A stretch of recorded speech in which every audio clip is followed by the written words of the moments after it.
안녕하세요. 저는 서울에 살고 있는 34살 남성입니다. 자랑은 아니지만 아버지는 A 유통업 대표시고 어머니는 작은 미술관을 운영 중이신데요.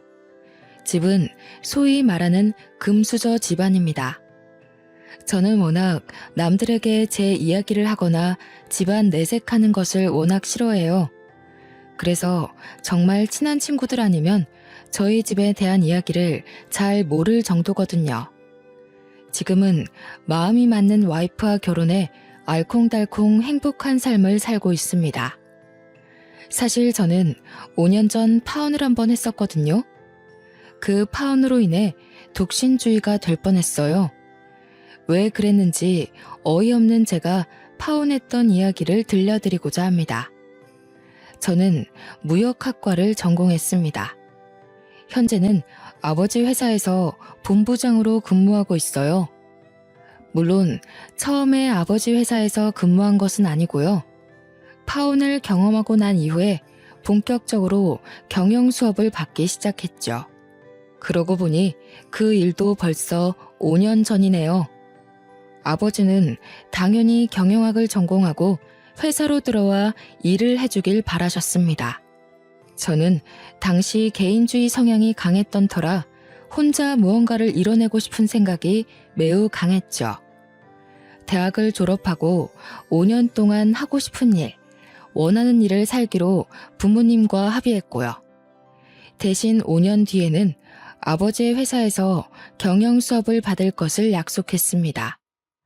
아버지도 세상 돌아가는 물정을 알아야 한다고 알아서 잘 살아보라고 하셨죠. 남자 나이가 대학 다니며 군대 다녀오고 졸업하고 취업하면 금방 20대 후반이잖아요. 그렇지 않아도 주변 친구들이 하나둘씩 결혼을 하더라고요. 처음에는 제 인생은 제가 개척하며 살아가야 하는 거라고 응원해 주셨던 부모님이 친척들이 하도 결혼 이야기를 하니 속이 상하셨는지 말을 조금 바꾸시더라고요. 결혼해서 안정감도 찾고 경영 수업을 받는 게 어떠냐셨죠. 자신들도 손주 재롱 보며 지내고 싶으시다고요. 그때까지만 해도 저는 완강하게 약속은 약속이라며 단돌이 쳤지만요. 그렇게 제 신분을 숨긴 채 스스로 구직 활동을 했어요. 생각보다 취업하는 것이 만만치 않더라고요. 저를 알고 있는 몇몇의 친구들이 아버지 회사에서 편하게 일하면 되지 왜 굳이 사서 고생하느냐며 배부른 소리를 가끔 하더라고요. 물론 저도 아버지 말씀처럼 바로 회사에서 경영 수업을 받으면 그만이었지만요. 스스로 무언가를 하지 않고 정해진 길에만 얽매이다 보면 계속 바라기만 할 것 같더라고요. 그래서 정말 누구보다 열심히 살려고 하는 겁니다. 아무튼 우연히 좋은 기회로 규모는 그렇게 크지 않지만 한 무역회사에서 일하게 됐습니다. 회사 생활을 하며 영어 공부를 조금 더 해야겠다 싶어 영어 학원을 등록했죠. 어느 정도 영어를 할 줄 알았지만 아무래도 무역회사다 보니 외국 바이어들도 만나고 영어를 자유자재로 구사할 줄 알아야 했어요. 주입식 영어 교육을 받다 보니 읽고 쓰고의 문제는 전혀 없었지만 직접 말로 주고받는 데 있어서 언어적 한계에 부딪힐 때가 종종 있었거든요. 평일에는 주간에는 직장을 다녀야 했기에 평일 야간 주말반을 끊어 다니기 시작했습니다. 생각보다 직장을 다니면서 저처럼 학원을 다니시는 분들이 많더라고요. 젊은 학생들부터 직장인, 그리고 나이가 지긋하신 분들까지 정말 다양했습니다. 저는 학원을 다니며 나이가 비슷해 친해진 몇몇의 무리가 생겼어요. 거기서 유독 눈에 띄는 여자가 있었거든요.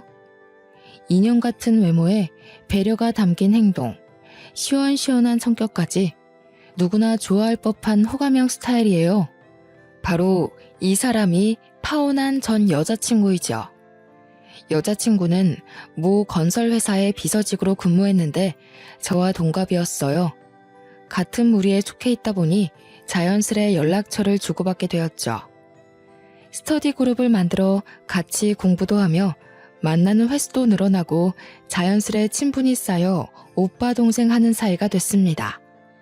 제가 생일이 2달 빠르다는 이유로 굳이 오빠라고 하겠더군요. 활발하고 털털한 성격에 배우는 열정도 대단하고 열심히 하는 모습이 보기 좋았습니다. 학원에서 때로는 밖에서 맥주 한잔하며 어느새 호감이 쌓였어요.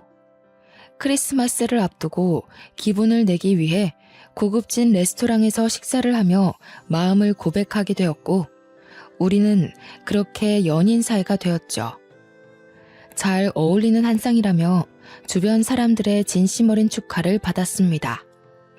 그렇게 1년 정도의 연애 기간 후 저희는 곧 30을 앞둔 시점이었습니다. 나이도 나이인지라 30 되기 전에 결혼해서 안정감을 되찾자는 말을 했죠. 저도 여자친구를 만나면서 어느 정도 결혼을 생각했었거든요. 그래서 진지하게 저희 집 얘기를 했습니다. 선영아, 거부감 들까봐 내가 말은 잘 안 했지만 사실 우리 집 A 유통이라는 회사를 운영하고 있어. 대표는 우리 아버지고. 뭐? 내가 아는 그 유통회사 말하는 거야? 자기는 그 엄청난 사실을 왜 이제 와서 얘기하는 거야? 원래 내가 우리 집 이야기하는 걸 별로 안 좋아해. 남들이 바라보는 편견 아닌 그 시선이 너무 싫었거든. 우리 집도 남들과 다를 바 없는데 금수저니 뭐니 하면서 벽을 쌓는 게 싫었어. 조금 놀랍긴 하다. 아버지가 A 유통업체 대표라니. 나 자기가 생각하는 그런 사람들처럼 속물 아니야. 지금에서야 말하니 조금 서운하기는 한데 그래도 뭐 어쩌겠어. 내가 사랑하는 사람은 자기인데. 여자친구는 조금 놀란 눈치였지만 이내 차분함을 유지했습니다. 드라마에서 보면 2가지 부류잖아요. 부담스러워서 거부감을 느낀다던가 돈을 바라고 달려들던가 말입니다. 저는 이때까지만 해도 여자친구의 검은 속내를 모르고 그저 천사 같은 사람이라고만 생각했죠. 제 인생 최대의 실수가 아니었나 생각됩니다. 그렇게 대화를 나눈 뒤 저희는 양가 집안에 인사를 드리기로 했죠. 일주일 정도 뒤 여자친구 집에 인사를 가게 됐어요. 어른을 만나 뵙는, 그것도 예비 장인 장모를 만나 뵙는 자리라 잔뜩 긴장했죠. 멋있고 듬직한 모습을 보여드리고 싶은 마음에 평소에는 잘 입지 않던 한정판 슈트까지 차려입었습니다. 100만 원 가까이 하는 고급 와인 세트를 사들고 방문했어요. 번지르르한 모습에 여자친구는 왜 이렇게 멋있냐며 칭찬을 아끼지 않았죠. 여자친구의 집은 평범한 집이었습니다. 공무원으로 근무하시는 예비 장인어른은 내년에 정년퇴직 예정이셨고요. 예비 장모님은 집안 살림을 하는 평범한 가정주부셨거든요. 여자친구에게는 나이 차이가 제법 나는 고등학교 2학년짜리 남동생도 있었습니다. 학업 스트레스로 인해 말이 없는 것인지 원래 조용한 탓인지는 모르겠지만 예비 처남과는 별다른 대화를 나누지는 못했어요. 처음 찾아뵙는 거라 긴장한 탓에 실수할까 온 신경이 곤두섰죠. 밥을 먹는데 예비 장모님께서 지나친 거 아닌가 싶을 정도로 꼬치꼬치 캐묻기 시작하셨어요. 모아둔 돈은 얼마나 있나? 부모님은 뭐 하시는 분들이고 결혼 자금으로 부모님이 얼마나 보태주신다던. 집은 직장 근처로 잡아야 하고 나중에 애 태어날 거 생각해서 미리 큰 집으로 받은 건가? 네, 어머님. 저희가 사회생활을 시작한 지 얼마 되지 않아 모아둔 돈은 얼마 없습니다. 한 8천만 원 정도 되고요. 상황을 봐야 알겠지만 형편에 맞게 살려고 합니다. 뭐? 8천? 그러면 자네 부모님은 결혼 자금으로 얼마나 보태주신다는 그런 말씀이 없으셨나 봐? 아참, 내가 너무 무례했지? 하나밖에 없는 딸 시집 보내는데 노파심에 그만. 자네가 이해하게. 저는 초면에 조금 무례한 질문이 아닌가 싶었습니다. 결혼을 위한 절차이고 딸을 시집 보내는 입장인데 궁금한 게 많겠지 하며 스스로를 다독이면서 겨우 마음을 가라앉히고 조분조분 말씀드렸죠. 전부는 아니지만 작은 유통업체를 운영하고 계신다. 어디 산다고 정도만 얘기했죠. 아마 여자친구가 나중에 이야기하지 않았을까 싶어요. 어쨌든 기분은 조금 언짢았지만 좋게 자리가 마무리됐습니다. 앞으로 잘해보자며 예비 장인어른과 악수를 나누고 집으로 돌아왔죠. 이후 저희 집에 인사를 드리러 갈 차례가 되자 여자친구도 잔뜩 긴장하더군요. 이옷저옷 입어보며 한참을 헤매기도 했고요. 아이고, 이놈이 언제 정신을 차리나 했더만 이미 차렸구만. 아가씨, 오느라 힘들진 않았어요? 아차차, 내 정신 좀 봐. 일단 손님이 왔으니 식사 대접부터 해야지. 기태 아직 저녁 안 먹었지? 김집사, 식사 준비한 거 내주게. 어서 들어와요. 부모님은 결혼할 여자를 데려왔냐며 드디어 정신을 차렸다고 좋아하셨습니다. 여자친구는 저희 집에 들어서자마자 입을 다물지를 못하더라고요. 자랑은 아니지만 아침 드라마에 나올 법한 2층짜리 집이었거든요. 부모님은 여자친구가 부담스러워할까봐 말을 아끼셨습니다. 서로 좋으면 그만이라고 결혼 준비는 차근차근 해보자며 좋게 자리가 마무리되었죠. 집으로 데려다주는 길에 여자친구가 그러더군요. 우리 집이 어느 정도 여유가 있다고는 생각했지만 이 정도일 줄은 몰랐다고요. 그도 그럴 것이 여느 재벌집 자제들처럼 고급스러운 외제차를 몰고 다니지도 않았고 명 겉모습에 그다지 관심이 없어 꾸미고 다니지도 않았거든요. 그렇게 놀랄 일이냐며 서로 웃으며 집으로 바래다 주었습니다. 양가 인사를 모두 마치고 평범한 나날을 지내고 있었습니다. 여자친구가 갑자기 결혼을 늦게 할 이유 없다며 서두르는 게 어떠냐고 하는 게 아니겠습니까? 쇳불도 당김에 빼랬다고 한 달 뒤로 상견례 날짜까지 잡았죠. 조금 시간을 두고 천천히 했어야 하는 건데 말이죠. 아무튼 본격적으로 결혼 준비를 하기 시작했습니다. 웨딩 촬영을 하고 신혼집을 고르고 가전이며 가구, 모르는 것 투성이었고 준비할 게 이렇게 많은 줄 몰랐어요. 정신이 없었죠. 며칠 뒤 퇴근 시간을 앞두고 있는데 예비 장모님의 연락이 왔습니다. 박서방, 결혼 준비하는데 정신없지? 힘들까봐 그러는데 내가 조금 도와줄까 하는데 필요한 것 좀 같이 봐줄 테니 이따 회사 근처 백화점으로 나오시게나. 퇴근을 하려던 찰나 긴급하게 처리할 일이 생겨 야근을 해야 했습니다. 어머님, 제가 회사에 급한 일이 생겨 백화점에 못 갈 것 같아요. 선영이한테 제 카드 전달했으니 이걸로 같이 고르시고 편하게 결제하세요. 그래? 같이 못 가서 어째. 일이 바쁘다는데 하는 수 없지 뭐. 내가 선영이랑 잘 고를 테니까 자네는 우리 신경 쓰지 말고 일 열심히 해. 수고하게. 여자친구에게는 백화점에 간 김에 예비 장모님 선물을 하나 사드리라고 했습니다. 그 말을 후회하게 될 줄은 누가 알았겠습니까? 그렇게 정신없이 일하고 새벽녘이 되어서야 집으로 돌아왔어요. 지친 몸을 이끌고 씻고 나와 휴대폰을 보는데 결제된 금액이 어마무시한 거 아니겠어요? 1,600만 원이 결제되어 있길래 무얼 샀나 하고 내역을 살펴보니 전부 명품관에서 결제한 가방 옷이었습니다. 분명 살림에 필요한 것을 사라고 전달했는데 이렇게 많은 금액이 결정되니 무척 당황스럽더군요. 피곤했기에 내일 얘기해야지 생각하며 잠자리에 들었습니다. 점심시간에 잠시 시간을 내어 여자친구에게 연락을 했죠. 선용아, 난데 어제 장모님이랑 백화점 가서 뭘 산 거야? 1,600만 원이나 결제했길래 신혼집에 필요한 물건들을 다 고른 거야? 아, 그게 필요한 거 사느라 돌아다니긴 했는데 마땅한 게 없더라고. 그래서 엄마 가방 하나 사드렸거든? 근데 가방만 떡하니 사드리기가 뭐해서 기분 좀 내라고 옷이랑 화장품도 사드렸어.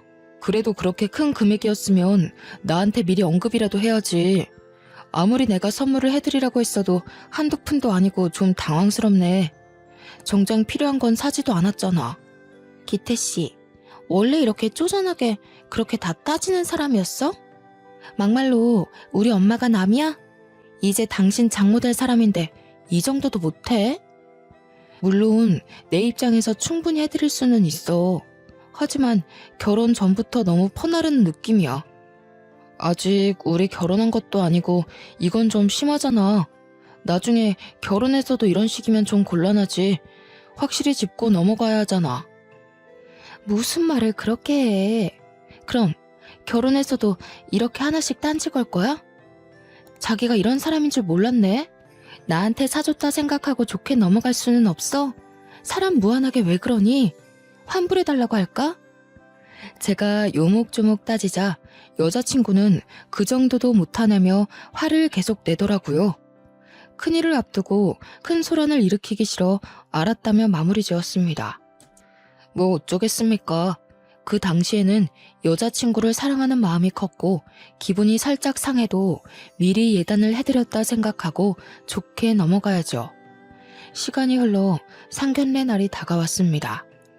서로가 긴장감이 맴도는 어색한 분위기 속에 겨우 식사를 마치고 차 한잔을 하게 됐어요. 저는 부모님이 미리 증여해 주신 집이 있어서 혼수만 준비하면 되겠다 생각하고 있었어요. 솔직히 가장 큰 문제인 집이 있으니 혼수만 준비하면 되는 문제였거든요. 그래서 별다른 얘기가 없겠거니 했는데 예비 장모님이 예단 이야기를 하시는 겁니다. 혼수를 우리 쪽에서 해가니 예단비를 넉넉하게 5천을 보내주셨으면 합니다. 꾸민비 목적으로도 사용해야 하고 주변 친척들에게도 대접해야 하니까요. 그 정도 여유는 되시죠? 저는 사전에 들은 이야기가 없었기에 여자친구를 쳐다봤습니다. 의도적으로 제 시선을 피하는 게 아니겠어요? 무슨 상황인지 그저 당황스러워 예비 장모님이 하는 말씀을 듣고 있었는데 가관이었습니다. 제가 다 기분이 나쁘더군요. 하나밖에 없는 귀한 딸 시집 보내는데 그 정도는 각오하셨어야지요. 회사 다니지 외모 안 빠지지 이렇게 훌륭한 며느리가 어딨나요? 사돈, 좋은 게 좋은 거라고 우리도 참한 며느리 얻게 돼서 정말 기분이 좋군요. 이번 주 내로 예단비는 넉넉히 챙겨 보내드릴 테니 걱정 마시죠. 그리고 신혼집은 공동 명의로 해주셨음 합니다. 그 전에 혼인신고부터 먼저 하고요. 부부 같이 살다 보면 어떻게 될지 모르는데 미리 보험이라도 들여놔야 하지 않겠어요? 그 부분은 아들 녀석과 상의해 보겠습니다. 섣불리 알겠다고 말씀드리지는 못할 것 같네요. 아무튼 예단비는 섭섭지 않게 보내드릴 테니 이해 부탁드려요, 사부인. 역시 사돈어른은 말씀이 잘 통하시네요. 박서방은 지난번에 백화점에서 선물 하나 했다고 얼마나 생색을 내던데요. 그럼 예단비만 기다리고 있겠습니다. 그 상황에서 부모님은 평정심을 잃지 않으며 내내 하기 바쁘셨습니다. 나중에 어머니가 그 집 무례한 거 아니냐며 핀잔을 주긴 하셨지만 아버지는 좋은 날 앞두고 그러는 거 아니라며 단도리를 치셨고요. 찜찜한 상견례가 끝나고 과연 이 결혼을 진행하는 게 맞나 심각한 고민을 하게 됐습니다. 제가 결혼 전에 선물 하나 한 거 가지고 생색을 냈다며 몰아가기까지. 부모님은 그 금액이 1,600만 원이란 걸 아시면 아마 기가 차셨을 거예요. 정말 기분이 나빴지만 여자친구에게는 별다른 티를 내진 않았습니다. 결혼은 뭐 하나 쉬운 게 없다고 생각이 들더라고요. 어느 날 회사에서 팀 단위로 부산 출장을 갈 일이 생겼습니다. 부산에서 회사에서 진행하는 프로젝트 때문에 바이어들과 오전에 미팅을 하고 서울로 올라와야 하는 당일치기 일정이었죠. 부산이 고향이신 팀장님은 집에 급한 볼일이 생겨 하루 연차를 쓰셨고 저와 같이 있던 회사 선배인 유주임과 함께 서울로 올라가게 되었죠. 교대 운전을 하며 길고 긴 고속도로를 지나 서울에 거의 다다랐을 무렵 갑자기 유주임이 휴게소에 잠시 들렸다가 자며 힘겹게 말을 하는 겁니다. 휴게소에 도착하니 고개를 푹 숙이며 식은땀을 흘리며 배를 부여잡고 있는 게 아니겠어요? 배가 갑자기 아프다며 앓는 소리를 내는데 심각해 보였습니다. 생리통 같은데 진통제를 가져오지 않아 병원에 가야 할 것 같다는 겁니다. 유주임이 운전을 하는 데에는 무리가 있을 것 같아 바로 교대를 했고요. 조수석에 앉히니 실신할 것 같이 위태로워서 바로 병원으로 이동했죠. 다행히 서울에 인접한 휴게소여서 지체 없이 병원에 갈 수 있었습니다. 저는 회사에 들어가 보고서를 작성해야 했고 다른 여직원에게 연락해 같이 있어달라고 부탁을 했고요. 그렇게 직장 동료를 기다리고 있는데 저 멀리서 익숙한 실루엣이 보이는 게 아니겠어요? 예비 장모님과 여자친구였습니다. 저는 반가운 마음에 가까이 다가갔는데 진료실에서 나오며 하는 말을 듣고는 등을 돌려 그 자리에 멈춰 서 있을 수밖에 없었습니다. 엄마, 나 이제 어떡해. 애 아빠는 누군지도 모르는데 갑자기 임신이라니. 이거 기태 씨가 알면 어떡하지? 예, 그렇다고 생긴 애를 또 지워? 너 그러다 몸 망가진다. 그러게, 내가 조심하라고 그렇게 말을 했잖니. 이게 도대체 몇 번째야? 곧 결혼을 앞두고 있는 애가 무슨 망신이야 이게? 아니, 엄마는 무슨 말을 그렇게 해. 내가 알고 그랬어? 진짜 곧 결혼인데 어떡해. 드레스 입기 전에 배 나오고 그러는 건 아니겠지? 으이구, 내가 못 산다 못 살아. 그러지 말고 이 애미가 다 생각이 있어. 그러니 내 말대로 한번 해보자. 막말로 결혼 앞두고 애 생겼다고 해도 되잖아. 요즘 혼전 임신 그게 대수니? 아직 초기라고 하니까 시기야 잘 둘러대면 되는 거고. 알고 보니 여자친구는 임신 5주 차였고 둘이 대화를 나누며 아빠도 모르는 아이를 제 아이로 둔갑시킬 계획을 했던 겁니다. 몇 주 차이 나는 거 충분히 그럴 수 있다며 계획을 잘 짜보던 그들의 말이 귀에 계속 맴돌았습니다. 정신을 차리고 회사에 들어가서 일을 하는데도 미친 듯이 생각나더군요. 안 하던 실수도 하고 동료가 정신 좀 차리고 일하자고 말할 정도였습니다. 제가 만약에 산부인과에서 그들을 마주치지 않았으면 이 사실을 몰랐더라면 아마 전 평생 그 아이를 위해 헌신해야 했을 거 아닙니까? 저는 너무나 화가 났고 일에 도저히 집중을 할 수가 없었어요. 예비장모가 이게 대체 몇 번째냐고 말하는 걸 똑똑히 들어서 여자친구에 대해 제대로 조사를 해봐야겠다고 생각했습니다. 며칠 뒤 저는 일부러 여자친구에게 결혼기념으로 삼아서 여행을 가자고 했습니다. 기태 씨, 나 요즘 컨디션이 안 좋은데 다음에 가면 안 될까? 그리고 곧 결혼하면 신혼여행도 갈 텐데 갑자기 무슨 여행이래? 결혼 전에 마지막으로 싱글로서 가는 여행이라 생각해. 지금 아니면 언제 가봐? 곧 결혼 준비로 바쁠 테니까 지금 미리 다녀오자. 신혼여행은 신혼여행이고, 응? 그렇게 여자친구를 어렵사리 설득하고 여행 계획을 짰습니다. 계획이라고 할 것도 없는데 맛있는 음식 먹고 편히 자고 오고 그럴 생각이었죠. 물론 여행을 가 여자친구가 잠들면 몰래 휴대폰을 보고 증거 수집을 하리라 생각했고요. 가평으로 펜션 숙소를 예약하고 아무렇지 않게 좋은 풍경을 보고 맛있는 것도 먹으며 일부러 피곤한 하루를 보냈습니다.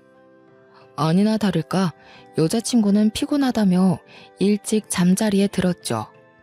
저는 그 틈으로 여자친구의 휴대폰을 살펴보았죠. 여자친구는 휴대폰을 평소에 잠그지 않는 버릇이 있어 증거 수집은 의외로 쉽더군요. 하지만 여자친구의 휴대폰을 살펴보는 내내 치가 떨렸습니다. 당장이라도 깨워 뺨을 한 대 갈겨주고 싶은 심정이었어요. 저와 여행을 온 와중에도 다른 남자와 메시지를 주고받은 게 아니겠어요? 휴대폰 갤러리에는 만나던 남자들로 추정되는 사람들의 사진과 녹음 파일 몇 개, 동영상들이 저장되어 있었습니다. 그리고 예비 장모님과 친구들에게 나눴던 대화 내용이 아주 고스란히 담겨 있었습니다. 수지야, 간만에 돈 많은 사람 잡은 것 같아. 이번에 꼭 결혼에 성공하려고. 선영아, 이번에는 실수하지 말고 잘해. 우리 선영이 결혼하면 사모님 소리 들으면서 살 수 있겠네. 나 잊으면 안 된다. 엄마, 돈이 그렇게 많은 집안인 줄 알았으면 진작에 꼬실 걸 그랬어. 이제 아버지 회사 물려받고 대표되면 집안일에 신경 못 쓸 테니 어차피 경제권은 나한테 와. 엄마, 사고 싶은 거 있으면 다 말해. 내가 사줄게.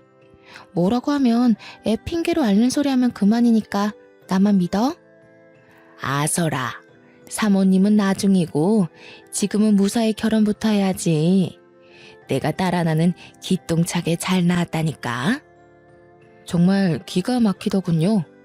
결국 뜬 눈으로 밤을 지샜습니다. 저와 결혼한다는 여자가 지금 이 순간에도 외간 남자들을 만나고 다니고 더군다나 핏줄도 모른 아이를 임신한 상태라니 저는 겨우겨우 꾹 참고 여자친구에게 내색하지 않고 집까지 바래다 주었습니다. 가다가 콱 쥐어박을까도 생각했지만 그러기엔 제 자신이 이렇게까지 멍청했나 싶을 정도로 화가 나더군요. 어렵사리 얻은 증거들을 따로 컴퓨터에 저장을 해두었습니다. 부모님께 이 결혼은 없던 걸로 해야 할 것 같다며 조심스레 말씀을 드렸고요. 왜 그러냐고 물으시는 부모님의 말에 자세한 이야기는 하지 않았습니다. 사실을 알게 되면 노발대발하시고 목에 핏대를 잔뜩 세워 흥분에 겨운 소리로 호통치실 게 뻔했습니다. 호통뿐이겠습니까? 아마 이 세상에서 여자친구의 존재를 지워버리고도 남을 뿐이셨죠. 같은 날 저녁 파혼을 통보하기 위해 퇴근 후 회사 앞에서 여자친구를 기다렸습니다. 퇴근길에 저를 발견한 여자친구는 조금 놀란 눈치였거든요. 저는 집에 데려다 준다며 차에서 할 말이 있다고 했죠. 여자친구를 차에 태운 뒤 그대로 집에 데려다 주며 파혼을 통보했습니다. 이 결혼은 없던 거라고. 집에 다 왔어. 내려.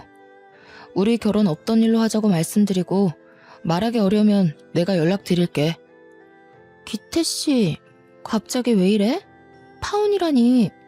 결혼이 애들 장난이야? 가만히 있다가 뜬금없이 무슨 말이냐고. 제정신이야? 나 지극히 정상이고 제정신이야. 장난치는 건 오히려 너 같은데? 내가 언제까지 모르고 있을 거라 생각했어? 뱃속에 있는 그 아이 빌미로 우리 집 어떻게 해보려고 아주 철저하게 계획했던데. 아니야? 뭐? 당신이 그걸 어떻게 알았어? 설마 기태씨, 나 미행한 거야? 내가 못 믿어서 미행한 거냐고. 내가 알고 있는 이 사실 어른들께 말씀드릴까? 나 지금 최대한 참고 있는 거야. 조용히 파혼하지 않으면 나도 가만히 있지 않을 거고. 선택해. 얌전히 파혼할지 말지. 기태씨, 내가 잘못했어. 이 아이 당장 내가 가서 수술할게. 그럼 돼? 나 기태씨 없으면 못 살잖아. 파혼만은 안 돼. 제발 아이를 봐서라도 용서해줘. 여자친구가 차에서 내리지 않고 버티며 파혼은 안 된다고 하자 저는 조수석에서 반 강제로 여자친구를 끌어내렸어요. 집 앞에서 생쇼를 하고 있으니 소란스러웠는지 예비 장인 장모가 밖으로 나오시더군요. 주민들도 싸움이 났나 하고 내다보고 있었고요. 선영이 너 이게 다 무슨 말이냐? 파혼은 뭐고 아이는 또 무슨 말이야? 너 임신했니? 박서방 아이가 아닌 게야? 예비 장인은 아무것도 모르는 눈치셨습니다. 그저 어떻게 해야 할지 빠져나갈 궁리만 모색하는 예비 장모와 여자친구의 모습만 보였을 뿐이죠. 이렇게 된 이상 저는 숨길 이유가 없었습니다. 장인어른이 들으신 그대로입니다. 선영이가 품고 있는 아이 제 아이 아닙니다. 저 선영이와 결혼 없던 걸로 하겠습니다. 그래, 나 임신했어. 자기 아이 아니야. 자기 나 사랑한다며. 이 아이 우리 아이로 키우면 안 될까? 자기만 눈 감아주면 모든 상황이 정리되는데. 너 정말 무서운 여자구나. 고작 이러려고 나랑 결혼하자고 한 거였어? 와, 진짜 어이가 없어도 이렇게 없을 수가 있나. 그렇게 쉽게 아이를 지운다는 얘기를 하다니. 넌 뻔뻔하고 못된 살인자야. 너란 사람을 어떻게 믿니? 내가 다 잘못했어. 그렇다고 이 어린 생명을 지워? 난 어떻게 살라고. 그러니 기태 씨만 눈 감아주면 돼. 기태 씨 어떻게 안 될까? 나한테 증거 다 있어. 그날 산부인과에서 너랑 장모님 다 봤다고. 내가 눈 감아준다고 해결될 일이 아니야. 작정하고 나를 노린 주제에 무슨 할 말이 그렇게 많아? 빠져나갈 구멍이 없던 탓인지 여자친구는 눈물바람으로 이실직고하기 시작하더군요. 사실 자기가 만나던 남자와 술김에 하룻밤을 잤는데 덜컥 아이가 생겼다고. 그런데 그 남자 마땅한 직업도 없이 술 마시고 놀러 다니며 방탕한 생활을 한다면서 말입니다. 그래서 자기도 홧김에 좋은 남자 물어 성공해야겠다는 못된 생각을 품었다는 웃기는 소리를 하대요. 돈이 많은 우리 집안을 보고 앞으로 걱정 없이 살 수 있겠다 생각이 들었다는 겁니다. 게다가 저에게 아이 아빠가 되어주지 않겠냐며 아나무인의 말을 하는 게 아니겠어요. 정말 뻔뻔함의 극치였습니다. 무슨 생각으로 저렇게 염치까지 없는지 의구심도 들더라고요. 머릿속을 들여다보고 싶었습니다. 이 결혼은 무효라며 모든 것을 제자리로 돌려놓겠다고 엄포를 놓았습니다. 예비 장인어른은 저에게 미안하다며 일단 집으로 돌아가고 따로 이야기하자고 하셨습니다. 끌려 들어가다시피 하는 여자친구를 뒤로 저는 제 갈 길을 가려 했죠.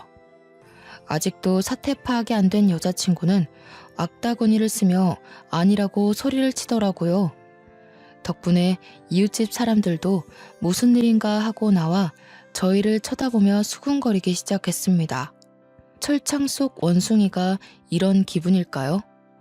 순식간에 저희는 동네 구경거리가 됐죠. 저는 아랑곳하지 않고 파혼을 통보하고 집으로 돌아왔습니다. 마음에 잠도 제대로 못 자고 그저 맥주 한 캔을 마시며 멍하니 밤하늘을 바라볼 뿐이었죠. 다음날 회사에서 오전 업무를 끝낸 뒤 유주임이 지난번 일이 고맙다며 밥을 산다고 하는 겁니다. 병원에 같이 있던 동료와 셋이서 점심 식사를 끝낸 뒤 들어오는데 로비에서 누군가 제 이름을 부르며 다가오는 게 아니겠어요? 예상대로 예비 장모님이 절 찾아온 거였습니다. 무슨 일이냐고 말하던 찰나 고개가 옆으로 돌아가 버리는 게 아니겠어요? 바로 예비 장모가 저의 뺨을 후려친 겁니다. 하루도 안 지나서 바로 여자가 생겼네. 파혼하자던 이유가 이거였어. 우리 선영이는 지금 끙끙 앓아 누웠는데 자네는 버젓이 밥 먹고 하하호 거리고 있나? 무슨 말씀인지 하나도 못 알아듣겠네요. 도대체 남의 회사에 와서 왜 이러시는 겁니까? 여기가 안방도 아니고 마음대로 그렇게 들락날락 하는 곳인 줄 알아요? 뭐? 자네 말 다 했나? 그래, 이 여자 때문에 우리를 아주 개망신을 준 거구만. 내 딸아이 뱃속에 있는 아이는 어쩔 거야, 이 파렴치 않아. 너 같은 게 우리 선영이랑 결혼할 뻔했다니 정말 수치스럽기 짝이 없어. 그만하고 돌아가세요. 저 정말 많이 참고 있는 겁니다. 파혼으로 안 끝낼 거니까 당장 돌아가세요. 뭘 알고나 이러시는 겁니까? 선영이 뱃속에 있는 그 아이 제 아이 아니고요. 저는 더 이상 이런 모욕 듣는 거 못 참습니다. 뭐? 네가 어쩔 건데? 내 딸 인생 조져놓고 이 불려우 같은 년, 네가 우리 사위 꼬셨구나. 우리 딸이 어디가 모자라서 이런 년한테 밀리는 건데? 헤어질 거면 돈이라도 주던가. 우리 선영이 혼자 아이를 어떻게 키우란 말인가? 정말 어이가 없었습니다. 예비 장모님이 회사로 찾아와 날 때린 것도 모자라 임신한 애인을 버린 인간 쓰레기로 만들려고 쇼를 하기 시작했습니다. 옆에 있던 유주임은 얼떨결에 임자 있는 남편을 꼬신 불륜녀가 돼버렸고요. 나오지도 않는 눈물바람으로 누구 때문에 이렇게 인생이 됐냐며 신세한탄까지 하는 모습에 정말 혀를 내두를 정도로 기가 차더군요. 유주임과 같이 있던 동료는 그저 멍하니 서 있을 뿐이었고요. 점심시간이 끝나갈 무렵이라 그런가 로비에는 많은 사람들이 있었죠. 창피한 건 둘째치고 이 상황 자체를 빨리 끝내야겠다고 생각했습니다. 결심이 서더군요. 저는 결국 파혼하고 조용히 덮으려 했는데 도저히 참을 수가 없는 상황이지라 아버지를 통해 변호사를 선임했습니다. 결국 그들을 사기죄와 폭행죄, 모욕죄로 고소했습니다. 합의는 없다며 강경하게 대응하자 여자친구와 예비장모는 날마다 집으로 출근 도장을 찍으며 빌더라고요. 자신들이 잘못했다며 잠시 어떻게 됐었던 것 같다고 무릎까지 꿇고 구걸하듯이 용서를 바라는 모습이 정말 없어 보이고 비참해 보였습니다. 제가 연락을 차단하고 받지 않자 그들은 부모님 집에까지 찾아오며 용서를 구하더라고요. 모든 사실을 알게 된 부모님은 아니나 다를까 노발대발하셨습니다. 그동안 가만히 계시던 점잖으셨던 어머니가 예비 장모님의 뺨을 후려 갈기셨습니다. 평소 싫은 소리 한 번 안 하시는 분이라 돌발 행동에 놀라긴 했지만 속이 시원했어요. 이건 내 아들 때린 값. 감히 어디라고 회사까지 찾아가서 내 아들 얼굴에 손찌검을 해? 격 떨어지게 이게 무슨 행동이야? 당신 미쳤어? 사부인, 아니 사모님, 죽을 죄를 지었습니다. 한 번만 용서해 주세요. 제가 잠시 미쳤었나 봅니다. 정말 죄송합니다. 제가 딸아이를 잘못 교육시켰습니다. 제발 저를 봐서라도 소송만은 피해 주세요. 어머님, 제발 소송만은 취하해 주세요. 제가 잘못했어요. 어머님? 감히 그 더러운 입으로 어머님? 핏줄도 모르는 씨앗을 몸에 담은 천한 계집애 따위가 감히 우리 집안 장자를 넘봐? 머리통은 장식으로 달렸어? 네 더러운 몸으로 돈 많은 남자 한번 꼬셔서 신세 한번 피고 싶어 환장했나 보구나. 그런데 이걸 어쩌나? 네 그 뱃속에 있는 씨앗 때문에 넌 평생 지옥 속에 살게 될 건데 말이야. 어머님, 저를 봐서라도, 아니 뱃속의 아이를 봐서라도 제발 한 번만 봐주세요. 저 정말 기태 씨 많이 사랑해요. 어머니, 저 좀 이해해 주세요. 제발요. 귀를 닫았나 보구나. 내가 지금 한 말 못 들었니? 아직도 정신을 못 차렸구나. 어디서 뻔뻔한 낯짝을 들고 와서는 용서를 바라는 거야? 감옥에서 평생 썩게 해줄 테니 더러운 면상 저리 치워. 꺼지지 못해? 내가 가만히 지켜보기만 하니까 우리 집안이 그렇게 만만해 보이던? 엄마, 진정하시고 일단 좀 앉으세요. 그러다 쓰러지세요. 박기태 너도 이 엄마가 참 실망스럽다. 내가 너 그렇게 키웠니? 너 이러려고 경영수업 안 받고 밖으로 놔둔 거야? 너는 나중에 따로 이야기하자. 한집사, 당장 이것들 끌어내. 근본도 모르는 더러운 것들 우리 집에서 내치란 말이야. 사모님, 사부인, 그러지 말고 저희 말도 좀 들어보세요. 이거 안 놔? 내가 할 말이 있다잖아. 이럴 수는 없어. 이럴 수는. 여자친구와 예비 장모님은 경호원들에 의해 비참히 끌려나갔습니다. 며칠간 조용하다 싶더니 제 소송을 진행해준 변호사한테 연락이 오더군요. 잘 진행되고 있나 안부를 물으려는 찰나 상대방, 그러니까 여자친구가 나와 우리 엄마를 명예훼손과 폭행죄로 맞고소했다는 게 아니겠어요. 지금 당장 감옥에 가둬도 시원찮지만 조금 더 생각해보겠다고 말한 게 후회가 되더라고요. 형, 제가 다 미안해요. 엄마랑 누나 정말 미친 것 같아요. 아빠랑 제가 제발 그러지 말라고 말려도 소용이 없어요. 그냥 저희 생각하지 마시고 법대로 해주세요. 아버지도 그렇게 하길 바라세요. 엄마랑 누나는 벌을 받아야 정신을 차릴 것 같아요. 처남도 따로 연락 와서는 미안하다고 말하는데 제가 다 미안할 정도였습니다. 한참 공부해야 하는 나이에 이런 상황이나 겪게 하고 어른으로서 미안하더군요. 내노라 하는 로펌의 변호사를 둘이나 섭외하여 강경 대응을 하자 결국 그들은 더 이상의 여유가 없었는지 꼬리를 내렸습니다.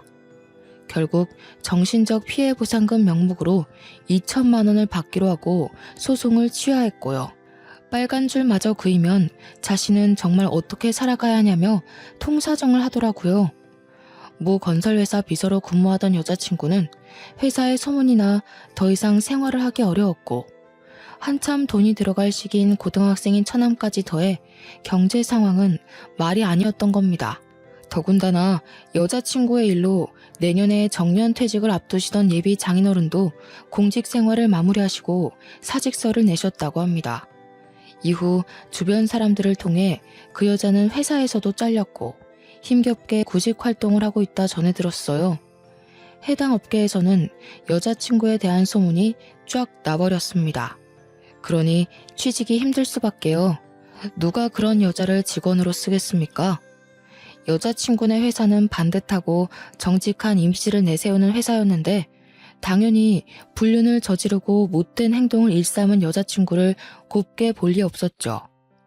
비서직에 근무하고 있던 여자친구가 품위 유지가 되지 않고 회사에 막대한 영향을 끼쳤다며 권고사직 당했더라고요. 아버지가 비록 유통업이지만 발이 겁나 넓기로도 유명하신 분이거든요. 제 소송을 맡아주시던 변호사도 알고 지내던 고향 선후배 사이라고 그랬습니다. 여자친구는 취업이 제대로 막혀버리고 말았습니다. 집안이 풍비박산나고 어찌할 도리가 없으니 맨날 저를 찾아와 빌고 또 빌더라고요. 재벌과 결혼하는 것이 다행이다 싶어 온갖 사치를 다 부리고 다녔는데 결국 그게 본인들이 자초한 일 아니겠습니까? 며칠 뒤 여자친구가 고향 땅으로 내려간다며 가기 전에 꼭 사과를 하고 싶다며 만나자고 연락해 왔습니다. 주머니에서 구겨진 돈을 꺼내며 커피값 5,000원, 10,000원에도 벌벌 떨며 계산을 하는 게 눈에 보이더라고요. 그만큼 현재 상황이 좋지 않다는 거겠죠. 기태씨, 나 그동안 반성 많이 했거든. 이제 집 구해지는 대로 정리해서 가족들이랑 다 같이 고향에 가려고. 그동안 미안했어. 그랬구나. 당연히 그래야지. 자업자득이야. 나한테 와서 굳이 그런 말 하는 이유가 뭔데? 돈이라도 보태달라고? 앞으로는 남 등쳐먹을 생각하지 말고 똑바로 살아. 내가 그때 미련하게 굴지만 않았더라면 지금 이렇게 살지는 않았을 텐데. 허무하다 허무해. 기태씨 같은 사람 없는데 아쉽다 정말. 너 아직도 정신 못 차렸구나. 그건 미련하게 군 게 아니라 멍청한 거지. 끝이 이럴 거라고 생각을 못한 네가 잘못인 거야. 그리고 이미 엎질러져 버린 물인데 어떻게 주워 담어? 나한테 신세 한탄할 게 아니라 네가 현실적으로 깨달은 게 뭔지 다시 한번 잘 생각해봐. 다행히 그들은 고향으로 내려갔고 그 뒤로 저를 찾아오거나 연락을 하는 일은 없었습니다. 그 미안했다는 예비 장인어른의 문자를 마지막으로 연락이 끊겼고요. 가끔 들려오는 소식으로는 예비 장인어른은 아파트 경비를 시작하셨고 예비 장모님은 예비 처남 뒷바라지 그리고 여자친구는 김치 공장에 취직해 일을 한다더라고요. 알아서 잘 살겠거니 이제는 저와 상관없는 사람들이라 기억에서 지우기 위해 노력했습니다. 그 사건 이후 저는 머리를 식히려 2달 동안 유럽 여행을 다녀왔습니다. 저는 여행을 다녀온 뒤 과거는 잊고 일에 몰두하고 싶었어요. 앞으로의 제 남은 인생이 얼마나 중요한지 깨달았거든요. 약속했던 기간은 남아있었지만 더 이상은 의미 없는 것 같아 아버지께 말씀드렸죠. 아버지 회사로 입사해 본격적인 경영 수업을 받기 시작했습니다. 이번 일로 저는 결혼에 대해 다시 한번 생각하게 됐습니다. 이혼이 아닌 파혼으로 끝난 게 천만다행이라고 느껴지고요. 만약 그 여자와 결혼을 했다면 지금은 어땠을까요? 유주임을 병원에 데려가지 않았으면, 유주임이 아니었으면 저는 이미 이혼남 딱지가 붙어 심적으로 매우 힘들게 살았을 수도 있었을 것 같네요. 작년에는 아버지가 소개시켜준 여자와 좋은 만남을 이어가고 있고 내년 봄에 결혼식을 올릴 예정이에요. 아버지의 전속 비서였는데 일 처리가 똑 부러지고 어디 하나 모날 데 없는 성실한 여자입니다. 전 여자친구와는 비교도 안 될 정도로 말이죠. 고등학교를 졸업하자마자 어린 나이에 10년을 넘게 전속 비서로 근무를 했는데다가 성격이 만만치 않은 아버지를 보좌해온 걸 보면 앞으로 제 인생도 믿고 맡길 수 있을 것 같네요. 아버지는 제가 결혼하고 안정을 찾으면 회사를 물려주고 시골로 귀농하실 거라 하셨어요.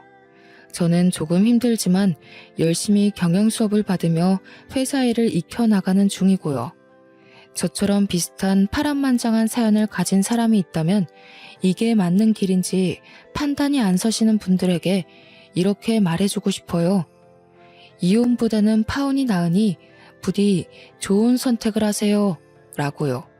조금이라도 아니다 싶으면 반드시 신중한 고민을 해보길 바랍니다. 어떤 결과든 그에 맞는 길은 열리길 마련이니까요. 저의 긴 사연을 읽어주셔서 감사합니다.